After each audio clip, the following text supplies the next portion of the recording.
A galera, para a segunda videoaula desse simulado, tá? Vamos que vamos então. A gente encerrou nessa aí, né? Sobre os quilombos dos Palmares e tal. Questão 42. Cara, olha aí, só esse simulado tem duas questões ou mais, tá? Se eu não me engano é duas, certo? Sobre o Brasil colonial. Olha só, cara, vou ler aquele texto ali. Ó, questão 42. Nossa milícia, senhor, é diferente da regular que se observa em todo o mundo. Primeiramente, nossas tropas, com que vamos à conquista do gentil bravo deste vastíssimo sertão, não é de gente matriculada no livro da vossa majestade, nem obrigada por soldo, nem por pagamento de munição. Cara, olha só que loucura. De acordo com o autor da carta, pode-se afirmar que, alternativa A, os bandeirantes possuíam tropas de mercenário pagas pela metrópolis com o objetivo de exterminar índio. Cara, exterminar índio, tudo bem, cara, eles vão exterminar as reduções, eles vão matar alguns índios, mas esquece, cara, não é pra exterminar, eles não vão matar por matar, eles não vão matar por matar, sabe? Tipo, eles vão matar o que eles conseguem, os que mais têm força, resistência, e os outros eles vão pegar, tu já sabe pra quê. Bom, a alternativa B, por isso que não é a alternativa A, alternativa B, havia proibição oficial de capturar índios para escravização e os bandeirantes pretendiam evitar ser punidos pelos colonos e pelos espanhóis. Desculpa, o professor tá tossindo, né? Cara, havia proibição oficial de capturar índios? Não. O que existia era a famosa Guerra Justa. O que é a Guerra Justa? Olha só como é legal, né?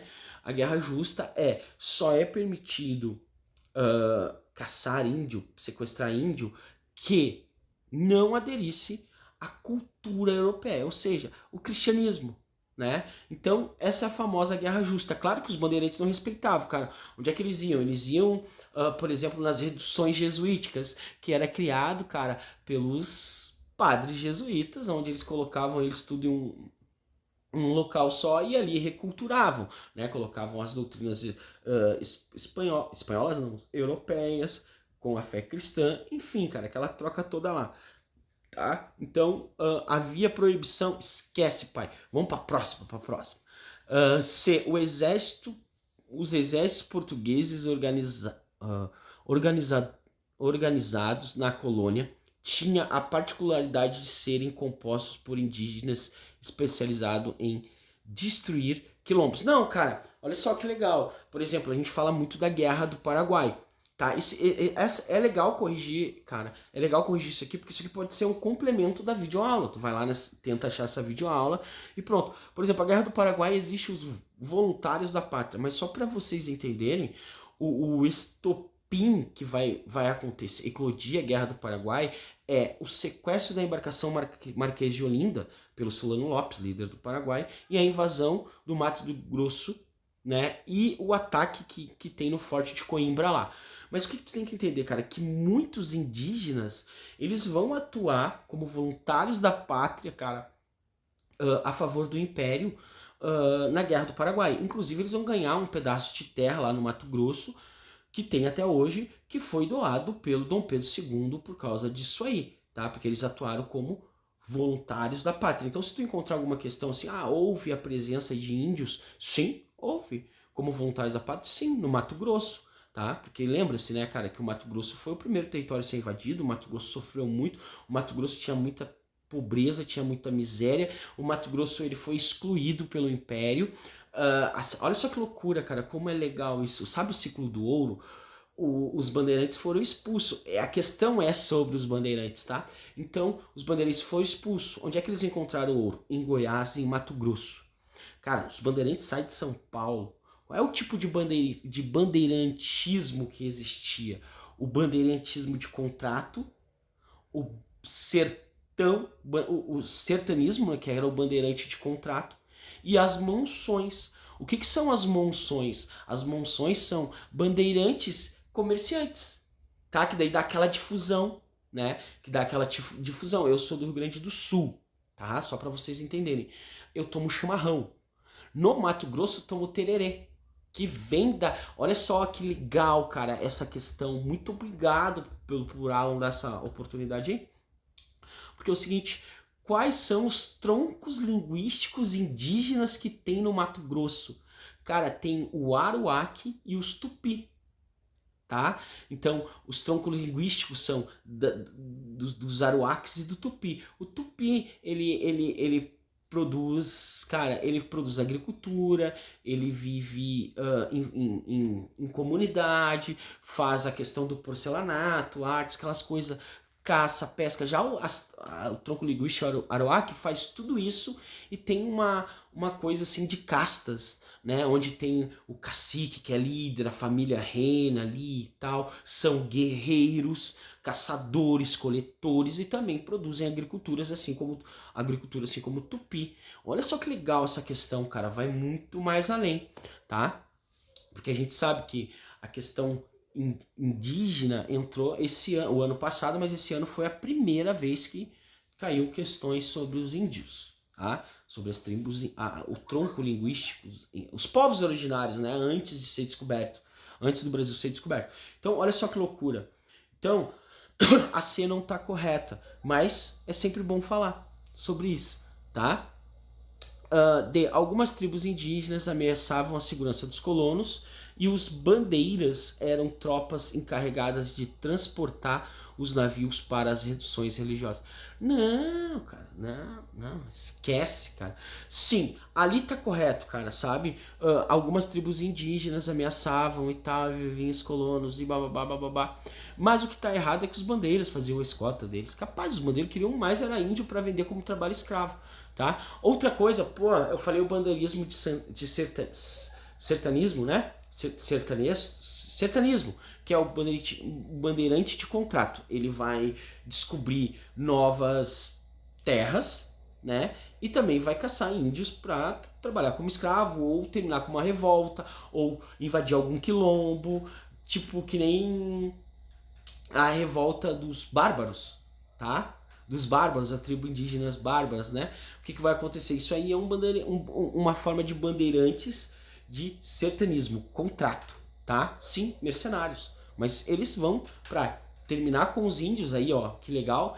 E as mansões são bandeirismo de comércio. E ali começa, cara, a surgir o quê? Difusão de cultura. Surge o gaúcho, né? O gaúcho rio-grandense. Por quê? Porque eles saíam da estrada Viamão-Sorocaba, aqui do Rio Grande do Sul, passavam por onde o estado hoje é atual, Paraná, que foi criado pelo bandeirismo, né, pelos bandeirantes, por causa que eles levavam tudo que era produtos aqui do Rio Grande do Sul para Minas Gerais. Aí eles paravam no interior de Sorocaba ia para lá. E aí surge o estado do Paraná. Eles tinham que esperar o rio baixar para poder atravessar para Sorocaba. E aí o rio é Paraná, surge o estado do Paraná.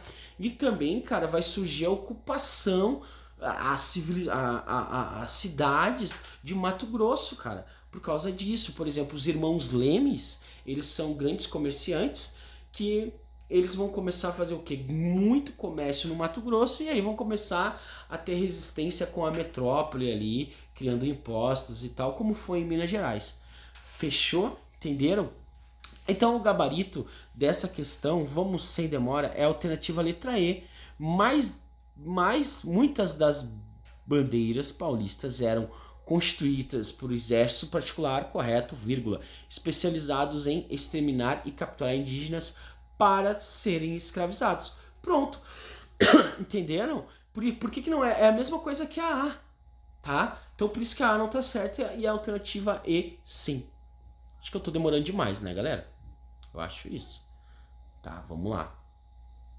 43. Ao lado do latifúndio, a presença da escravidão freou a constituição de uma sociedade de classes. Não tanto porque o escravo esteja fora das relações de mercado, mas principalmente porque excluiu delas os homens livres e pobres e deixou incompleto o processo da sua expropriação.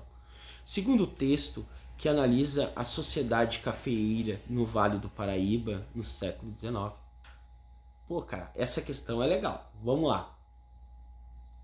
Segundo texto, o que o texto está dizendo?